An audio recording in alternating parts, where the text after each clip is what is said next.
I think there's a rare pleasure in telling stories to other people. The thing that every human society has done since the dawn of time is tell stories. Storytelling actually was what inspired me to get into this. The grandest challenge is being able to answer what if. There are stories that can affect you in so many different ways every single day.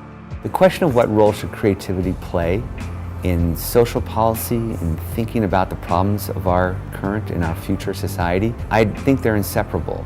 Creativity is at the heart of the changes that we want to make in society. Well, people here are very good at telling stories. They'll be much better than I can at putting it across to millions of people that we need to think about these things and we need to work out some solution. The policy world could really benefit from having the storytelling community help them. But how do we tell those stories? I think is terribly important in the process of change.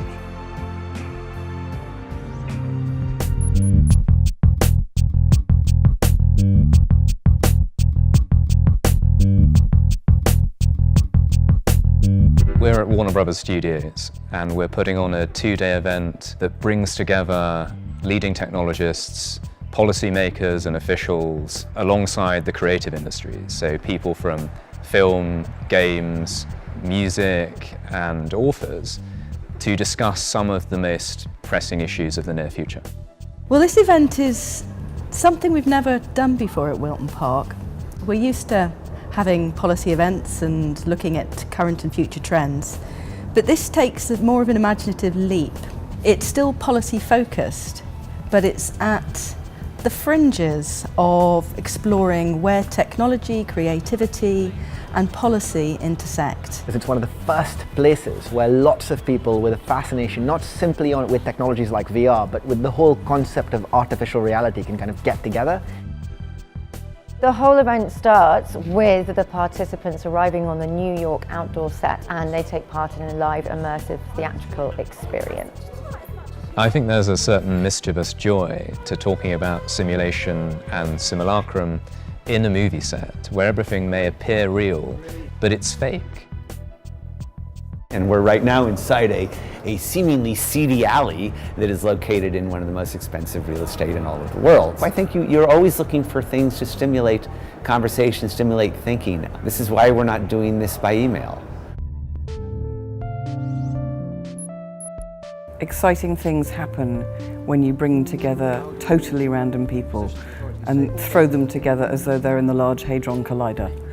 Whenever you have such a diverse group of very, very bright people, present company excluded, drawn together, you're bound to get a lot of friction, of excitement, and really neat ideas coming out. It is very fun to get all these different perspectives, entertainment and creative and gaming and then technology, and there's a lot of national security expertise as well. If you're in government, your job is to understand these policy dilemmas and to come up with policy prescriptions to fix them. And at the heart of that, you may need the services of the entertainment industry to model and simulate what you're doing. That's a good thing because we wouldn't want government to grow its own entertainment industry.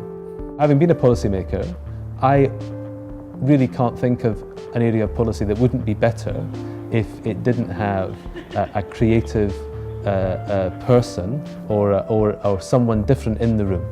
In that room are people who are extremely bullish about what's going to be possible with new technologies and people who are just deeply worried that we're going down a bad path, and I think they each have, they're both right, and I think that interplay is what's so interesting. And strong. I think there's a very niche point about how do you best target this policy. When you get a whole bunch of smart people in the same room, it's sparkly. There's just a lot of synapses going, and you can almost feel like a visceral energy. I want to go to meetings where I'm the least intelligent person in the room, and I've achieved that clearly today.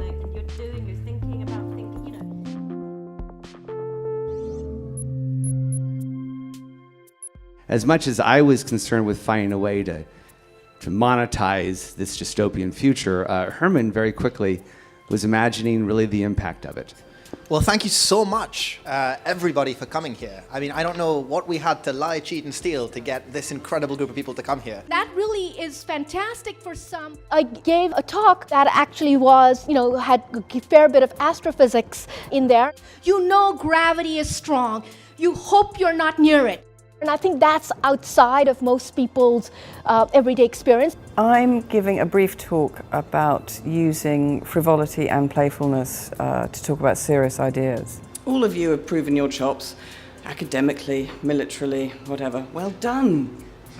You have our respect. Playfulness and excitement are things that are quite often forgotten when we're talking about very, very serious things. If you can delight as well as you can disrupt, frankly, the world is your oyster. The whole talk on the importance of fun and frivolity and how important it is to remember that you need that in your life to connect as human beings was really very powerful talk. The thing that was most disturbing was the ex-sort of head of the forces, the chief of staff, describing the nature of war and the character of conflict and saying that the next century is going to be a lot harder than the century we've just experienced. That was pretty scary.